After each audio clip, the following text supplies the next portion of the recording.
मुख्य चुनाव आयुक्त बने राजीव कुमार। 14 मई को सुशील चंद्रा का कार्यकाल होगा पूरा। 15 मई से चंद्रा की जगह राजीव संभालेंगे कार्यभार।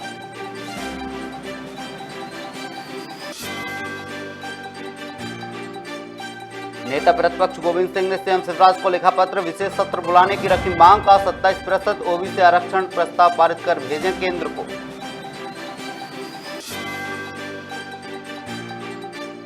पूर्व मुख्यमंत्री रमन सिंह ने प्रदेश सरकार पर साधा निशाना। कहा भेंट मुलाकात कार्यक्रम है या डांट मुलाकात, नाटक नौटंकी का है ये कार्यक्रम।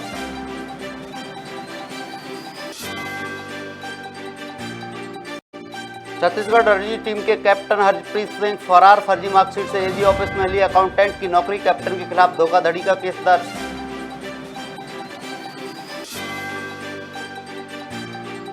जसपुर पत्थल गांव को जिला बनाने की मांग। 4 दिनों से अनिश्चितकालीन धरने पर बैठे ग्रामीण। जिले मुख्यालय पर जाना होता है मुश्किल।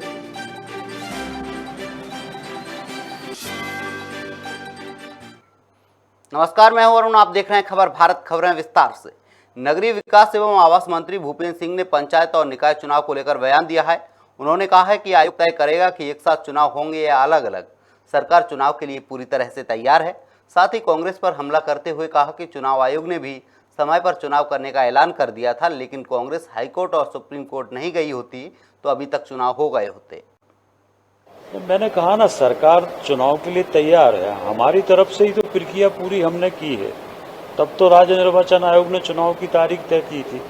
सरकार मतदाता सूची बनाती है, सरकार डिलिमिटेशन करती है, सरकार रिजर्वेशन करती है, उसके बाद ही तो चुनाव होते हैं। तो ये सारा काम तो हम लोगों ने समय पे कर दिया था और उसके बाद चुनाव आयोग ने भी समय पे चुनाव की घोषणा कर दी थी, परंतु कांग्रेस के कारण ये स्थितियां बनी। यूथ कांग्रेस के राष्ट्रीय अध्यक्ष वी श्रीनिवास भोपाल पहुंचे, जहां उन्होंने सरकार के खिलाफ हल्ला बोल प्रदर्शन किया। वहीं मीडिया से चर्चा करने के दौरान श्रीनिवास ने बड़ा बयान देते हुए कहा कि राहुल गांधी के ट्वीट को लेकर केंद्र सरकार फॉलो कर रही है। राहुल गांधी ने जिन जिन बातों पर कहा है वह सब सच निकल रही हैं। इस दौरान श्रीनिवास ने राज्य और केंद्र सरकार पर भी जमकर हमला बोला। देखिए, राहुल गांधी जी आज तक जो भी बात बोला है, जो कोरोना को लेके 12 फरवरी को ट्वीट लगाया था, जानलेवा नोटबंदी को लेके बात किया, 3 काले कानून को लेके बात किया, जीएसटी को लेके बात किया, अनएम्प्लॉयमेंट को लेके बात किया, सारे बात सही हुआ है। अभी राहुल जी जो भी ट्वीट लगाएगा उसको फॉलो करने का काम ये केंद्र सरकार कर रहे हैं। उसके अलावा इनके पास कुछ नहीं है। ये लोग नारा लगाने से किसी को पेट नहीं भरेगा, नारा लगाने से किसी को नौकरी नहीं मिलेगा, नारा लगाने से महंगाई कम नहीं होगा। तो नारा किसको, यही ये लोग युवा का दिमाग को भटकाने के लिए इन लोग ने गुमराने के अलावा और कुछ नहीं कर रहा है। आज का युवा के साथ इन लोग चाहता है कोई पढ़ाई बंद कर दो, इनका सोच है पढ़ाई बंद करो, और क्या आज कपड़ा पहनना ये बताएगा, क्या खाना ये बताएगा, कहाँ कौन सा पार्क में जाना ये बताएगा, हर चीज में ये डेमोक्रेसी है। बालाघाट जिले की ग्राम पंचायत गुदमा के चिचरंगपुर में बैगा आदिवासी शासकीय योजना से कोसों दूर है। यह विकास आते आते दम तोड़ रहा है। लिहाजा आदिवासियों को मूलभूत सुविधा भी नहीं मिल पा रही है। यहाँ ना तो पक्की सड़क है और ना ही पीने के लिए साफ पानी है। इतना ही नहीं, पढ़ने के लिए बच्चों की प्राथमिक शिक्षा की भी व्यवस्था नहीं है। यहाँ तमाम योजना अधिकारियों के भ्रष्टाचार की भेंट चढ़ जाती हैं। कि आपके द्वारा मुझे अवगत कराया गया है कि बीएचई के वहाँ पर 3 हैंडपम्प उपस्थित हैं। तीनों के तीनों हैंडपम्प जो है चलने की स्थिति में नहीं है। तो इसकी एक बार हम जाँच करा लेते हैं कि हैंडपम्प सुधार योग्य है या नहीं है। वहाँ वर्तमान में आप ही के द्वारा अवगत कराया गया है कि टंकी के द्वारा उनको जल प्रदाय दिया जा रहा है। इसके पानी की गुणवत्ता संबंधी भी कुछ शिकायतें हैं, तो इसको एक बार टेस्ट कराना रहेगा। उसके पश्चात इसके संबंध में कुछ कहा जा सकता है।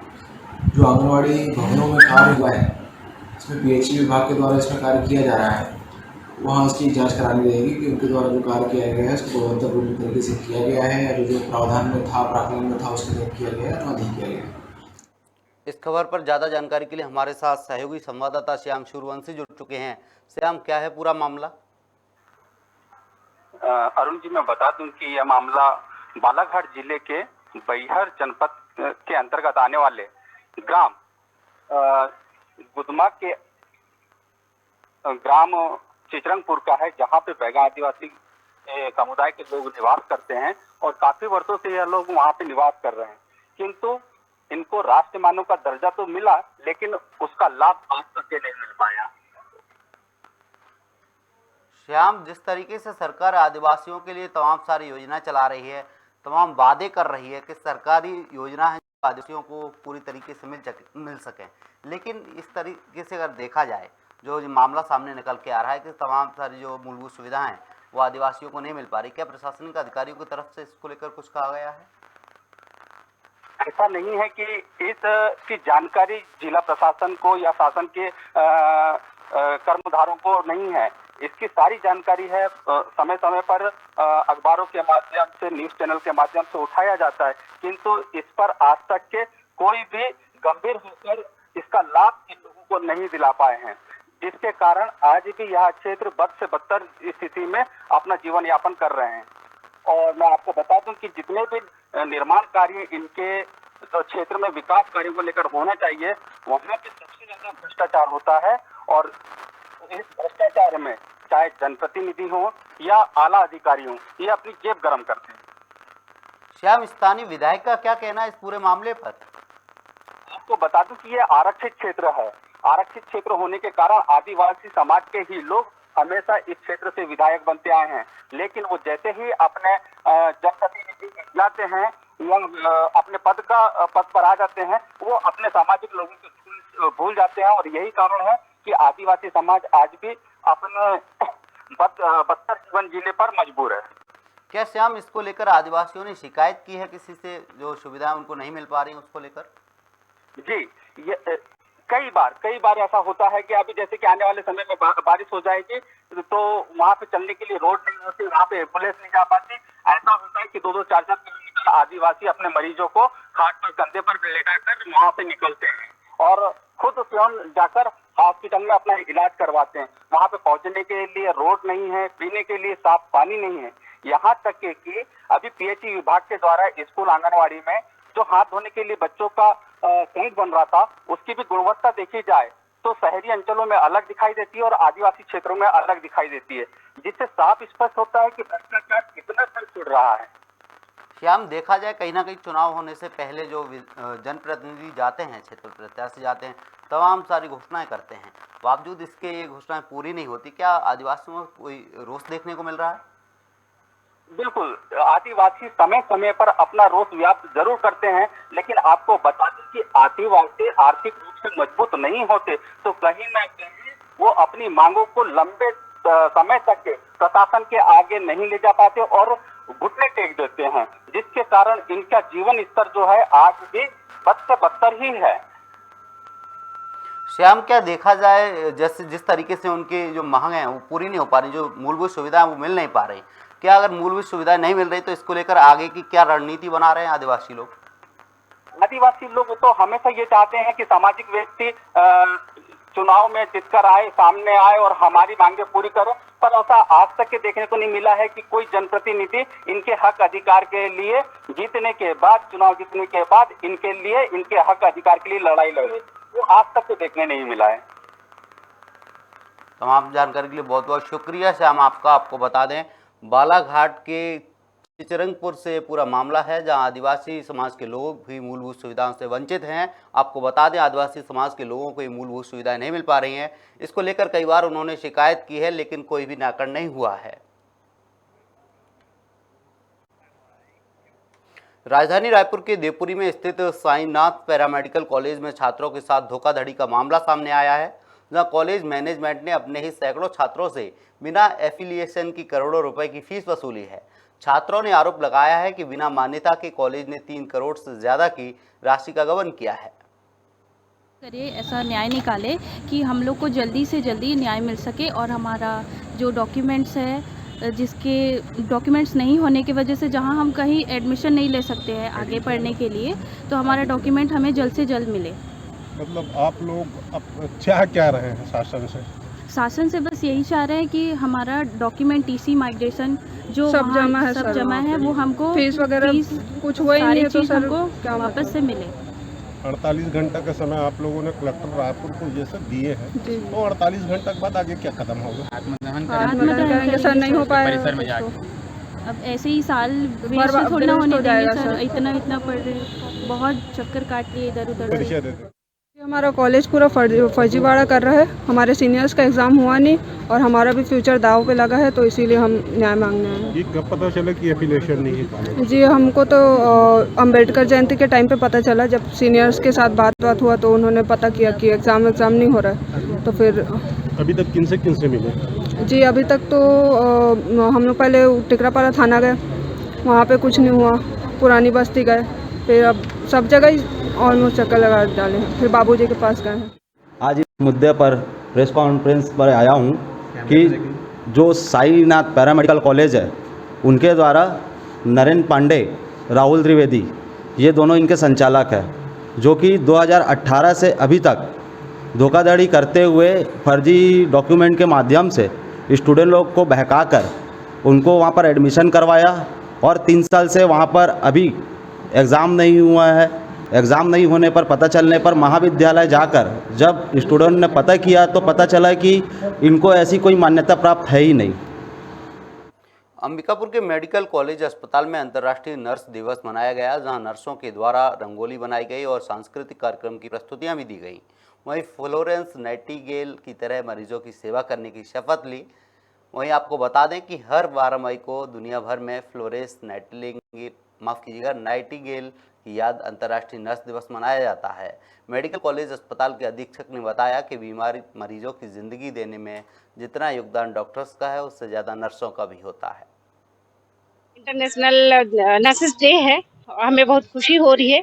वैसे तो हर साल हम सेलिब्रेट करते हैं और ये कहते हुए हर्ष हो रहा है कि नर्सेस जो है ना, मतलब बहुत ही कर्मठ, निष्ठापूर्वक और जुझारू हैं, है ना। अपने कार्यों का निर्वहन वो अपने निष्ठापूर्वक करती हैं। देखिए, आज नर्सिंग डे जो कि फ्लोरेंस नाइटिंगेल के जन्म दिवस पे मनाया जाता है, जिन्होंने अपने कमेंडेबल जो ह्यूमैनिटी में जिनका कमेंडेबल काम करने का जो आज पूरे विश्व में मना रहा है, केवल अपने देश में नहीं पूरे विश्व में मनाया जा रहा है, जिसके उसमें एक जो हमारे नर्सिंग स्टाफ हैं वो किस तरह के आप देखे होंगे कि महिला होने के नाते नर्सिंग स्टाफ भी जो रात्रिकालीन में 12-12 घंटे तक जो ड्यूटी करते हैं और जो एक ह्यूमैनिटी का परिचय देते हैं, जो मरीजों को वो लोग कितनी पूरे मैक्सिमम टाइम तक सिस्टर उनके साथ रहते हैं और जिस तरह की वो सेवा देते हैं और वो उसी की ये पहचान है। और उन्होंने जो सेवा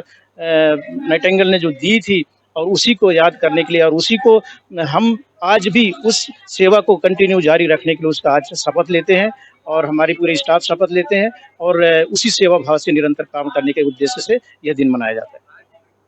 जशपुर के पत्थल गांव को जिला मांग स्थानीय लोग हड़ताल पर बैठे हुए हैं और बीते 4 दिनों से अनिश्चितकालीन धरना दे रहे हैं। ग्रामीणों का कहना है कि पत्थल गांव जिला न होने की वजह से 100 किलोमीटर से अधिक की दूरी तय करना पड़ता है, जहां छोटे छोटे कार्यों के लिए भी 3 से 4 दिन तक शासकीय कार्यालय का चक्कर लगाना पड़ता है। बनाव संगठन के बैनर तले आज चौथा दिन संघर्षरत हैं स्थानीय क्षेत्रवासी के लोग। पत्थल गांव की 30 सालों से मांग रही है कि पत्थल गांव को जिला बना दिया जाए, पर हमेशा राजनीतिक दल में रहे सत्ता पक्ष के लोग पत्थल गांव के क्षेत्रवासियों को छलते रहे हैं अपनी छलावे से। जब चुनाव होता है तो बड़े बड़े वादे करते हैं कि हम पत्थल गांव को जिला बना देंगे और विकास की गंगा बहा देंगे, पर पता नहीं क्यों पत्थल गांव से छोटे छोटे जगहों को जिले बना चुके हैं, लेकिन बीते 30 वर्षों से पहले जिला बनने वाले क्षेत्र पत्थल गांव आज जिला नहीं बन पाया है। पत्थल गांव से दूरी जिला आज के डेट में 104 किलोमीटर का सफ़र तय करके क्षेत्रवासी अपने छोटे छोटे कामों के लिए जसपुर जाते हैं। पत्थल गांव से 110 किलोमीटर, पत्थल गांव से अगल बगल रहने के लिए 10-12 किलोमीटर से आके फिर पत्थल गांव में आते हैं। पत्थल गांव से फिर जसपुर जाते हैं, जिसमें कई किसान ऐसे रहते हैं गांव के कि सुबह 4 बजे से उनको तैयारी करना पड़ता है, एक दिन पहले से तैयारी करना पड़ता है, तो जिला पहुंचते हैं। जिला में भी उनका काम नहीं हो पाता है, तो उसी के चक्कर में 1 बार नहीं 2 बार नहीं 3 बार उनको आना जाना पड़ता है। पत्थल गांव को जिला बनाने की मांग आज की नहीं 3 दशक पुरानी है। एक पीढ़ी जिसने कभी अपने पत्थल गांव को जिला बनाने का सपना देखा था वो आज जवान हो चुकी है, वहीं एक पीढ़ी इस आंदोलन को करते करते वयोवृद्ध हो चुकी है, परंतु आज भी पत्थल गांव जिला बनाने के लिए तरस रहा है। आज भी यहाँ के लोगों को 100 किलोमीटर से अधिक का सफ़र जाने के लिए और 100 किलोमीटर से अधिक का सफ़र वापस आने के लिए तय करना पड़ता है। और हर छोटे छोटे काम के लिए 200 किलोमीटर से अधिक का सफ़र करना एक बहुत बड़ी परेशानी से कम नहीं है। मध्य प्रदेश में पुलिस की भर्ती परीक्षा से जुड़ी बड़ी खबर सामने आई है, जहां पुलिस भर्ती के लिए होने वाले फिजिकल टेस्ट 2 जून तक के लिए स्थगित कर दिए गए हैं। यह जानकारी गृह मंत्री नरोत्तम मिश्रा ने ट्वीट कर दी है। साथ ही उन्होंने बताया कि भीषण गर्मी को देखते हुए यह फैसला लिया गया है।